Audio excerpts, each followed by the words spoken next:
Half-brothers wanted to sue me for over 16K. They didn't expect this to happen instead. When I 25 female was 3, my grandparents passed away. They set up a savings account in my name. The account was meant to be accessed by me when I was 21. At that point, it contained just over 300K.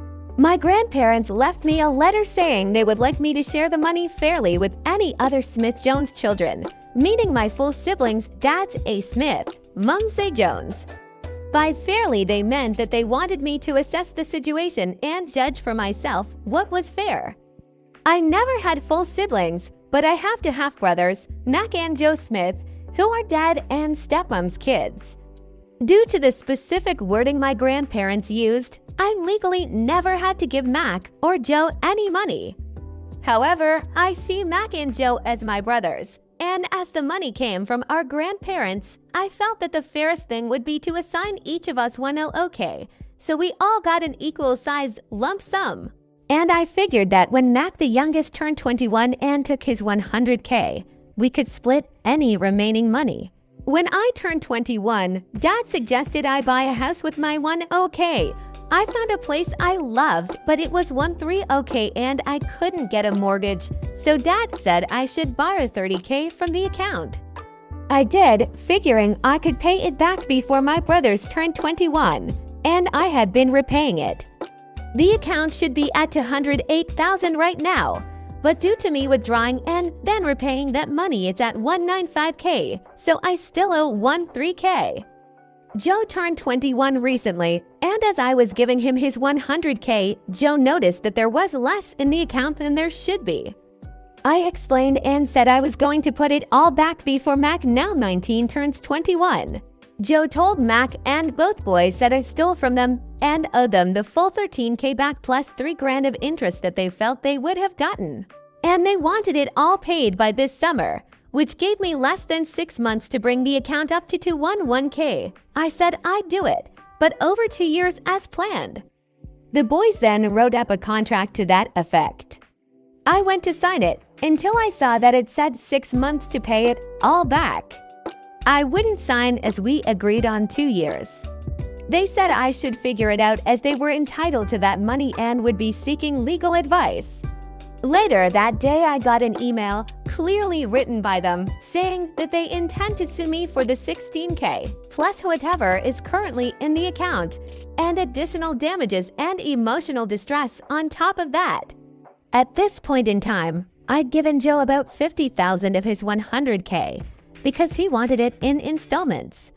I responded that legally, they were never entitled to any of it, and given their attitudes, I'd say they've already received an amount I deemed fair, so that $50K was all they were getting. I then got a barrage of texts, calls, and emails yelling at me for going back on our deal. I blocked them.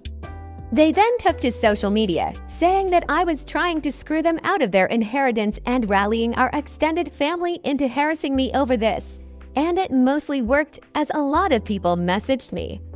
However, I got a message from this guy called Chris Smith. Chris said he was 27 and claimed to be my half-brother.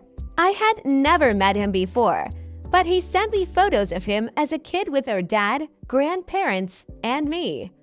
He showed me that he also had an account with 150K in it and a scan of a letter from our grandparents saying this money was meant to be shared fairly among Dad's illegitimate children. Chris also told me we have another half-sibling, who is 18. He'd been looking for me for a while, but only found me when Dad shared Joe's post, which had me tagged. We checked with a solicitor to make sure, and as the boys are legitimate, they aren't entitled to anything in Chris' illegitimate kid fund, and as they are my half-siblings, they aren't entitled to anything in my Smith-Jones kids fund either. I sent the boys a letter formally telling them to back off, stop posting about me online, and enjoy the 50K because it's all they're getting. The day they received the letter, Chris got a PM from Dad, asking if the boys can have some of Chris' fund. Chris also said no, and told Dad we'd met. I told Mac and Joe about Chris and our other half-sibling, with Chris' permission. So it looks like my grandparents, knowing about Chris before they passed, set up two funds.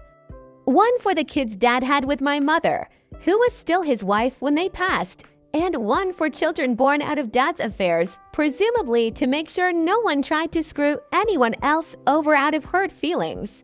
I'm getting a lot of shit, but holding firm on my decision. The boys have realized that I won't back down on this, and it sounds like I've caused a schism at their house. As Joe has all the money and no intention of sharing, so Mac is now feeling twice as screwed. Plus, stepmom apparently did not know about the other half-siblings, or that my half-sister was born after she and Dad got married, and she's made Dad move into a hotel. It sounds like Dad is looking for a long-term living arrangement outside of the family home, because it looks like she is not letting him move back in. Dad is begging me to reconsider, but honestly, I'm done with all of them except Chris and my sister.